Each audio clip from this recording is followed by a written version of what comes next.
డైరెక్ట్గా వ్యవహరిస్తున్న తీరు కావచ్చు. మొన్నటికి మొన్న చింతమనేని ప్రభాకర్ అయితే డైరెక్ట్గా బుల్డోజర్ తీసుకొని వెళ్ళి అదే తెలుగుదేశం పార్టీకి సంబంధించినటువంటి రాష్ట్ర లీగల్ సెల్ ఉపాధ్యక్షుడి ఇంటి మీదకి వెళ్ళినటువంటి సందర్భం.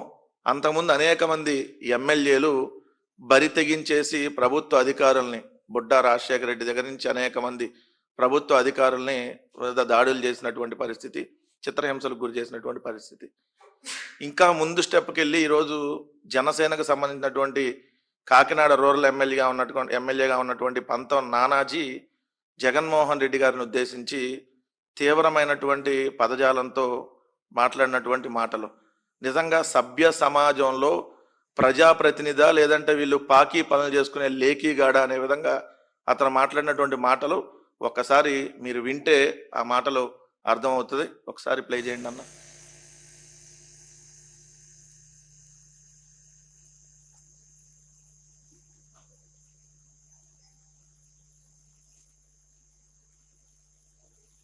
ఇప్పుడు మీరు ఆ వీడియోలో చూస్తుంది కాకినాడ రూరల్ ఎమ్మెల్యే.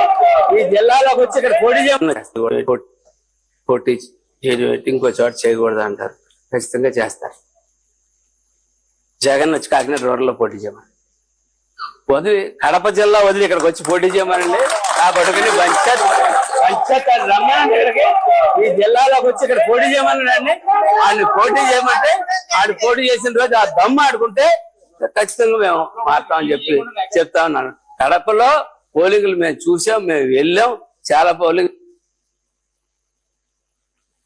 విన్నారు కదా. చేయకూడదు అంటారు. ఖచ్చితంగా చేస్తారు. జగన్ వచ్చి కాకినాడ రూరల్ లో పోటీ చేయమని వదిలి, కడప జిల్లా వదిలి ఇక్కడికి వచ్చి పోటీ చేయమనండి. ఆ పట్టుకుని రమ్మనండి ఇక్కడికి. ఈ జిల్లాలోకి వచ్చి ఇక్కడ పోటీ చేయమనండి. ఆయన పోటీ చేయమంటే ఆడు పోటీ చేసిన రోజు ఆ దమ్ము ఆడుకుంటే ఖచ్చితంగా మేము మారుతామని చెప్తా ఉన్నాను. కడపలో పోలింగ్లు మేము చూసాం, మేము వెళ్ళాం. చాలా పోలింగ్ మీరే విన్నారు కదా మీడియా మిత్రులందరూ.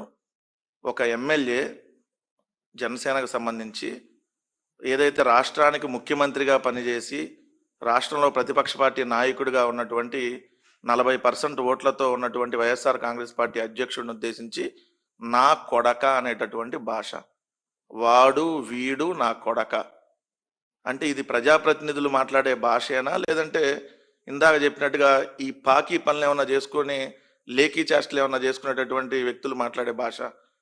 అంటే మనం సహజంగా ఆవు చేలో మేస్తే దూడ గట్టును మేస్తుందా అనే సామెత మనందరం చూసుంటాం. వాళ్ళ నాయకుడు పవన్ కళ్యాణ్ మాట్లాడే భాష చూస్తే ఎంత లేఖీతనంగా ఉంటుందో మనం చూస్తున్నాం కదా. దాన్ని చూసే వాళ్ళ ఎమ్మెల్యేలు కూడా అలానే తయారవుతున్నారు. వాళ్ళ ఎమ్మెల్యేల్లో ఒకడైతే 5 సార్లు అరవకుండానే అబార్షన్ చేయించాడు. ఆమె బయటకు వచ్చి తర్వాత ఇది జరిగింది చెప్తుంటే ఆమె మీద డైరెక్ట్గా పరిస్థితి. ఈ పంతం నానాజీకి ఇదేమన్నా కొత్త అని అంటే, ఇతను అందరికీ నా కొడుకులే, ఒకళ్ళని కాదు. ఇతను దళితుల్ని అలానే అంటాడు. ఎందుకంటే సెప్టెంబర్ 21, 2024 యారా లమ్ డాష్ కొడక, చంపేస్తాను నా కొడక అంటూ దళిత వైద్యుడైనటువంటి డాక్టర్ ఉమామహేశ్వరరావు మీద ఇదే జనసేన ఎమ్మెల్యే పంతం నానాజీ వెళ్ళి దాడి చేసి ఏదైతే ఈ బూతులు తిట్టినటువంటి పరిస్థితి. దాని తర్వాత కాకినాడకు సంబంధించిన జనసేన కార్యకర్త దగ్గరే అది ఆకుల బాలరాజు అనే వ్యక్తిని 10 లక్షలు డిమాండ్ చేశాడు. ఇవ్వనందుకు షాపును కూల్చేశాడు. ఇది అక్టోబర్ 31, 2024. ఇట్లాంటివి చూసి ఇలానే మనం చెప్పుకుంటా పోతా ఉంటే మొత్తం మాఫియా రాజ్యం వెళ్తా ఉంది అక్కడ కాకినాడలో జనసేన ఈ ఎమ్మెల్యేగా ఉన్నటువంటి కాకినాడ రూరల్ నియోజకవర్గంలో. అంటే వాళ్ళ నాయకుడికి మరి వాటాలు వెళ్తాయేమో. ఎందుకు నేను ఈ మాట అంటున్నా, సీజ్ ద షిప్ అని పవన్ కళ్యాణ్ ఇదే కాకినాడ వెళ్ళి November 2024 November 29, 2024 seize the ship అన్నాడు. ఇప్పుడు డేట్ ఎంత? 2026 మనం జూన్లో మాట్లాడుకుంటున్నాం. అంటే మరి షిప్పు పోయింది, బియ్యము పోయినాయి.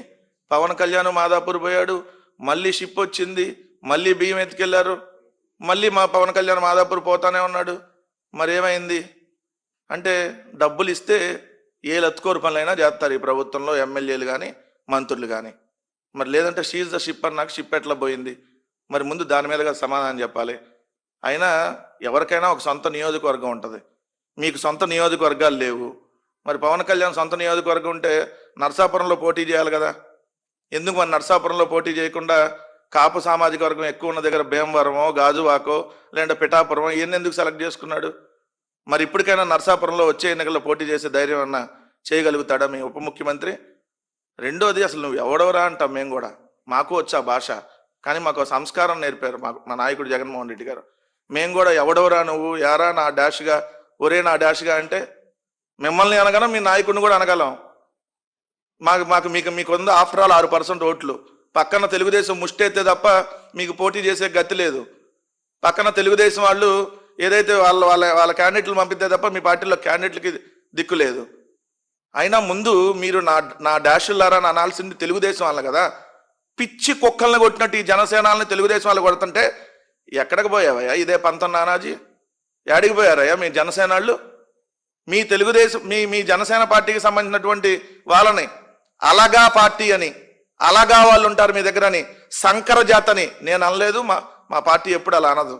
కానీ ఇదే తెలుగుదేశం పార్టీ ఎమ్మెల్యేగా ఉండి బాలకృష్ణ అంటే ఆ తెలుగుదేశం పార్టీ వాళ్ళ దగ్గరికి వెళ్ళి కుక్క బతుకుతున్నారు కదా మీ జనసేనాళ్ళు. ఇంతకంటే ఇంకేమైనా దారుణమైనటువంటి బతుకు ఉంటుందా? వాళ్ళు కొట్టినా కొట్టించుకోండి, తన్నినా తన్నించుకోండి, 15 ఏళ్ళు మాత్రం వాళ్ళ బూట్లు ఏదైతే పాలిష్ చేద్దాం అంటున్నాడు కదా మీ నాయకుడు.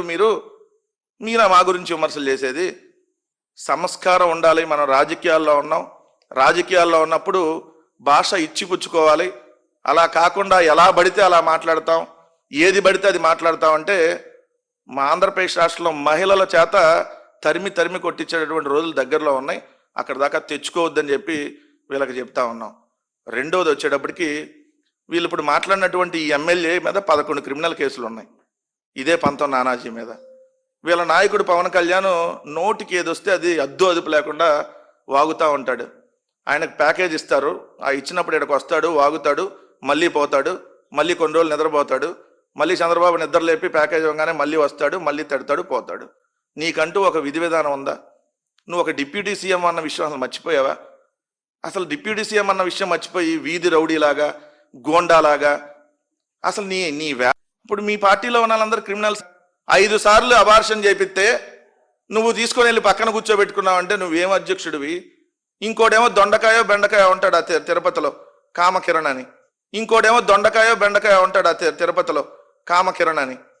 వాళ్ళ వైఫ్ కైఫ్ మొత్తం చూసాం కదా వ్యవహారం. వాళ్ళందరూ నీ పార్టీ అధికార ప్రతినిధులు. సిగ్గుండాలి. ఇంకా నువ్వు పార్టీ నడుపుతున్నావు, ఇంకేదన్నా ఉంటే ఒక్కరోజు మాట్లాడవు. విజయవాడలో ఒక దళితుడు సూసైడ్ చేసుకోవడానికి కారణమైనటువంటి సిఐ నాగరాజు ఒక కాపు సామాజిక వర్గానికి సంబంధించినటువంటి యువకుడిని కనీసం బూడిద కూడా ఎక్కడుందో తెలియదు. 43-44 రోజులు అయింది ఇప్పటికి. మరి ఇంత హైదరాబాద్, విజయవాడ అంటే ఆంధ్రప్రదేశ్ రాష్ట్రానికి నడిబొడ్డు. ముఖ్యమంత్రి ఇంటికి కోతబేటు దూరంలో ఇవన్నీ జరుగుతూ ఉంటే జగన్మోహన్ రెడ్డి గారు అక్కడికి వెళ్ళకపోతే అసలు ఈ ఇష్యూ ఈరోజు తెలిసేదా ప్రపంచానికి? ఇలాంటివి చూస్తూ ఉంటే ఇంకొకరు కూడా ఆ కేసులో ఇప్పుడు 23 ఇప్పుడు అక్కడ ఇంకొకరిని కూడా మీరే చెప్పారు కదా అప్పుడు, ఏదన్నా తప్పు చేస్తే 2 బెత్తం దెబ్బలేయాలి, అంతకుమించి ఏం చేయకూడదని. మరి ఇప్పుడు ఎవడిచ్చాడు డైరెక్ట్గా కాల్చి పడేయడానికి, డైరెక్ట్గా చిత్రహింసలు గురి చేసి చంపేయడానికి? ముందు నీ శాఖ మీద నువ్వు ఏడిస్తావు. నీ శాఖ మీద నీకు ఏడవటం శాత కాదు. నీ శాఖ చాలా దరిద్రంగా ఉందని మన ముఖ్యమంత్రి 28వ ర్యాంక్ ఇచ్చాడు, లాస్ట్ ర్యాంకు. కొద్దిగా సిగ్గు ఉండాలి. అటవీ శాఖ 28వ ర్యాంకు, 25వ ర్యాంక్ ఏమో నీ పంచాయతీరాజ్ శాఖకి. లాస్ట్ నుంచి 3వ ర్యాంకు, లాస్ట్ ర్యాంకు. అంటే నువ్వు ఎంత ఫెయిల్యూరు అనేది చెప్పకనే చెప్తా ఉన్నారు అక్కడ. రెండోది, పత్రికలు రాస్తా ఉన్నాయి. ఇప్పుడు మడ విధ్వంసం, ఇది ఆంధ్రజ్యోతిలో వచ్చింది, ఈ వారంలో వచ్చినటువంటిది, కృష్ణా జిల్లాకు సంబంధించి. మరి మడ విధ్వంసం, మడ అడవులనంతా విధ్వంసం చేస్తుంటే నువ్వు ఏడబడుకున్నావు? మిస్టర్ మాదాపూర్ కళ్యాణ్ గారు అలియాస్ కోడి కళ్యాణ్ అలియాస్ క్రిమినల్ కళ్యాణ్. మరి మడ విధ్వంసం చేసిన అంతు చూడాలి కదా. ఇట్టా అనో లేదంటే ఇట్టా ఏదో చెప్పులు చూపించో ఏదో చూపించి చేయాలి కదా. ఇక్కడ ఇవాళ పత్రికలో వచ్చినటువంటిది ఎందుకు, నిన్న నాకు హోంమంత్రి ఫెయిల్యూర్ అండి అని చెప్పి నేను స్టేట్మెంట్ ఇచ్చాడు కదా. ముందు నీ శాఖలో నువ్వు ఏడిచ్చావని చెప్పి ఈనాడు రాపిచ్చారు నీ భాగవతం గురించి. ఇది నీ పంచాయతీరాజ్ శాఖ, ఇవ్వాలే రాపిచ్చారు. ఇది ఎప్పుడు 3-4 నెలల నుంచి జరుగుతుంది. ఇప్పుడు ఏప్రిల్తోనే పంచాయతీలకు సంబంధించిన సర్పంచుల పదవీ కాలం అయిపోతే అప్పటి నుంచి ఇలానే ఉన్నాయి పంచాయతీలు పరిస్థితించారు. అంటే నీ బతుకు ఎట్లాంటి బతుకో వాళ్ళ దగ్గర ఈ హెడ్డింగ్ చూస్తే అర్థమైపోయింది. మరి ఇవాళ ఎందుకు రాశారు? ఇది ఈనాడులో రాపిచ్చారు. నేను ఈరోజు పడకేసిని తగిలిపోయినా, లేదంటే మోటార్లు కాలిపోయినా, వీధి దీపాలు ఎలకపోయినా, బ్లీచింగ్ పౌడర్ అయిపోయినా దిక్కులేదు ఈరోజు పంచాయతీలకి. నువ్వు మళ్ళీ పంచాయతీరాజ్ శాఖ మంత్రివి. ఊళ్ళో వ్యవహారాలు కాదు, పక్క రాష్ట్రంలో కూడా అన్నీ నీకే కావాలి. ముందు ఏడిస్తావటం చేత కాదు నీ శాఖలో. ఒకటి చెప్తా ఉన్నాం జనసేన పార్టీ వాళ్ళకి, మీరు నోరు అదుపులో పెట్టుకుంటే మంచిది. మీరు నోరు అదుపులో పెట్టుకోకుండా మీరు కానీ మీ నాయకుడు కానీ ఇలానే వీధి రౌడీలాగా పిచ్చి కుక్కల్లాగా ఏది పడితే అది వాగుతాం, ఇష్టం వచ్చినట్టుగా బూతులు తిడతాం, ఇది ఇదనంటే అంతకు మించి మాట్లాడగలం. కానీ రాజకీయాల్లో ఏదైతే పద్ధతిగా ఉండటం మాకు జగన్మోహన్ రెడ్డి గారు నేర్పారు కాబట్టి ఇప్పటికీ కూడా సంయమనంతో మాట్లాడుతూ ఉన్నాం. దయచేసి ఇంకొకసారి ఇలాంటివి రిపీట్ చేస్తే ముందు ఆ పంతం నానాజీ అనేవాడు ఆ నోరు కడుక్కొని ఆ పెనాయిల్తోనో దేనితోనో ముందు వచ్చి క్షమాపణ చెప్పాలి.